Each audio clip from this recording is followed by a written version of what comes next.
Halo guys, kenalin nama aku Gara Zarga dari kelas 11-3. Nah, di video ini aku bakal menjelaskan tentang komponen motherboard beserta fungsinya.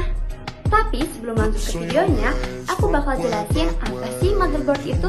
Jadi motherboard atau mainboard pada komputer ini merupakan sebuah komponen utama yang terdiri dari berbagai macam komponen-komponen yang saling bekerja sama membentuk suatu sistem komputer yang kita kenal sekarang ini. Pertama, di sini ada yang namanya prosesor. Nah, prosesor itu adalah komponen utama yang mengolah data dan menjalankan perintah dalam sebuah komputer.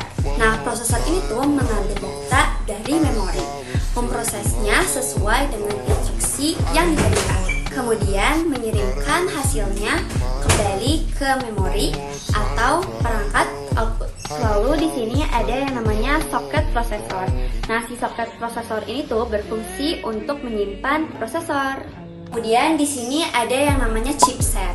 Nah, chipset ini tuh berfungsi sebagai penghubung antarmuka antara prosesor dengan macam-macam komponen eksternal lainnya. Lanjut, di sini ada yang namanya slot memory. Nah, slot memory ini tuh berfungsi sebagai tempat diinstalnya RAM atau random access memory. Kayak gini ya, RAM.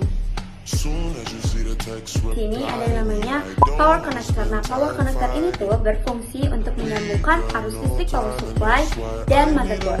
Di sini juga terdapat 4 slot SATA yang biasanya digunakan untuk menghubungkan hard disk dan motherboard. Ini ada namanya baterai CMOS. Nah, baterai ini tuh digunakan dalam CPU untuk memberikan daya chip CMOS yang menyimpan informasi seperti waktu dan tanggal sistem, pengaturan BIOS, dan informasi konfigurasi perangkat keras.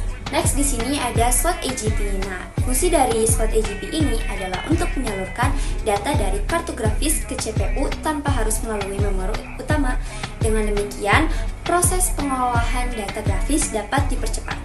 Di sini ada slot PCI. Nah, slot PCI adalah slot bawaan pada perangkat yang memungkinkan pemasangan berbagai komponen perangkat keras seperti kartu jaringan, modem, kartu suara, pengontrol disk, dan periferal lainnya.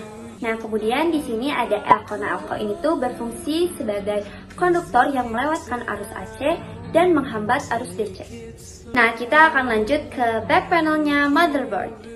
Fungsi motherboard back panel adalah untuk menghubungkan komputer dengan komponen eksternal komputer, biasanya dengan menggunakan kabel, sehingga perangkat bisa saling terhubung dengan komputer. Kita mulai dari sini, ini adalah port PS2. Nah, port PS2 ini adalah port yang biasanya digunakan untuk mouse dan keyboard jenis PS2. Port ini biasanya memiliki 2 pasang port yang digunakan untuk mouse dan keyboard.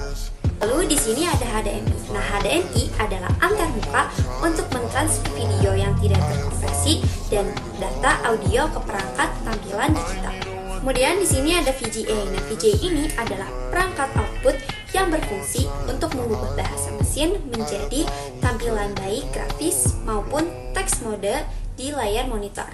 Lalu di sini ada port USB. Nah, port ini memiliki banyak keunggulan sehingga banyak aksesoris atau I/O komputer menggunakan port berjenis ini. Salah satunya ialah port ini mempunyai kecepatan transfer data yang sangat cepat dan fleksibel. Next ada RJ45 LAN port, yaitu port untuk menghubungkan komputer dengan internet dengan bantuan router atau switch.